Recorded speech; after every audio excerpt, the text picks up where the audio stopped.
South Korea, జపాన్‌లో population తగ్గిపోతుంది. ముసలోళ్ళు ఎక్కువైపోతున్నారు. కుర్రోళ్ళు తక్కువవుతున్నారు. వర్క్ ఫోర్స్ తక్కువయింది. చంద్రబాబు నాయుడు గారు నిన్న అన్నారు. సౌత్ కొరియా, జపాన్ రెండిట్లో మేజర్ ప్రాబ్లమ్ ఏంటి అక్కడ ఆ దేశాల్లో? అన్‌ఎంప్లాయ్‌మెంట్. యంగ్‌స్టర్స్ పెళ్లి చేసుకోవట్లేదు. Unemployment problem. కరెక్ట్‌గా జాబ్ వచ్చి నిలబడి దుక్కునేంత వరకు మేము పెళ్లి చేసుకొని మంకు పట్టుకొని కూర్చున్నారు. ఎందుకంటే పేదరికంలో వెళ్ళటం వాళ్ళకి ఇష్టం లేదు. ప్రీమ్యారిటల్ సెక్స్ అనేది చాలా కామన్ అక్కడ 2 ప్లేసుల్లో. సెక్స్ కోసం పెళ్లి చేసుకోవాల్సిన అవసరం ఆయనకి లేదు కుర్రోళ్ళకి. ఆంధ్రప్రదేశ్లో అది కుదరదు కదా. పెళ్ళిళ్ళు చేసుకోవాలి, సాంప్రదాయాలు ఇవన్నీ ఉంటాయి భారతదేశంలో.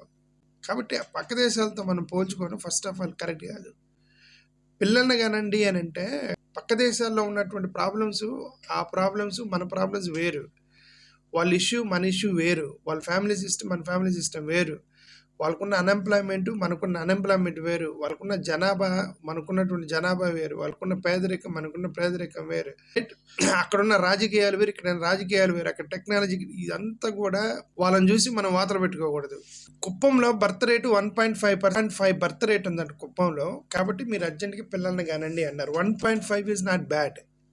ఒక పిల్లోడికి అమ్మా నాన్న ఇద్దరే కదా ఉండేది ముసలోళ్ళు. ప్రతి ముసలోళ్ళకి పిల్లలు ఉంటారు కదా, వాళ్ళు చూసుకుంటారు కదా. వాళ్ళు ముసలోళ్ళు అయితే ఒక ఇంటికి 5గురిని కానీ ఈ 5గురు వాళ్ళిద్దరిలో ఎవరు చూసుకోవాలో తనుకునే బదులు ఇంటికి ఒకటి కంటే వాడు చూసుకుంటాడు కదా అమ్మ నాన్నే ముసలోళ్ళు అయినాక. 5గురు పిల్లలు కానీ వాళ్ళు చదివించలేక ఈ 5గురిలో నువ్వు చూసుకొని అమ్మ నాన్న నువ్వు చూసుకొని చెప్పి కొట్లాడుకుంటారు. అదే ఒక పిల్లోని కానీ వాడు జాగ్రత్తగా చదివించి వాడు ఉద్యోగం చేస్తే వాడు అమ్మ నాన్న చూసుకుంటాడు కదా. ఒక మంచి మాట అన్నారు. ధనాన్ని కాపాడుకోవటానికి పిల్లల్ని కనకూడదు అనుకునేటువంటి కపుల్స్కి మాత్రం కరెక్ట్ కాదన్నారు. ఎవరైతే ఎక్కువగా ఇన్కమ్ ట్యాక్స్ కడతారో వాళ్ళని పిల్లల్ని కనమనండి. అలా ఆబ్వియస్లీ డబ్బులు ఉన్న వాళ్ళు పిల్లల్ని కంటారు. అప్పుడు ఎవరైతే ఇన్కమ్ ట్యాక్స్ కూడా కట్టలేకపోతున్నారో వాళ్ళు ఒకరికంటే ఎక్కువ కనొద్దనండి. ఇప్పుడు ఈక్వల్ అయిపోయింది. పేదరికంలో ఉన్నవాడు పిల్లల్ని కనుక్కుంటే కంట్రోల్ చేయగలుగుతారు. పేదరికం తగ్గిపోయింది. డబ్బులు ఉన్న వాళ్ళు, పోషించగలిగే శక్తి ఉన్న వాళ్ళు, కెపాసిటీ ఉన్న వాళ్ళు పిల్లల్ని కంటారు.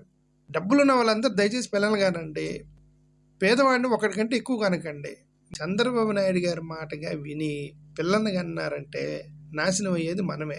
ఇన్కమ్ ట్యాక్స్ కట్టిన వాళ్ళు ఎవరైతే ఎక్కువగా ఇన్కమ్ ట్యాక్స్ కడతారో వాళ్ళు ఎక్కువగా పిల్లల్ని కనాలి. వాళ్ళని కన్నప్పుడే మనం కందాము. నీకు ట్యాక్స్ కూడా కట్టలేనప్పుడు, ఆటోకి డబ్బులు కూడా ఇవ్వలేనోడికి నీ పిల్లల్ని కంటాం అనవసరం. మీరు ఇంకా పేదరికంలో పడిపోతారు. ఆయన మాట వినకండి. Thank you.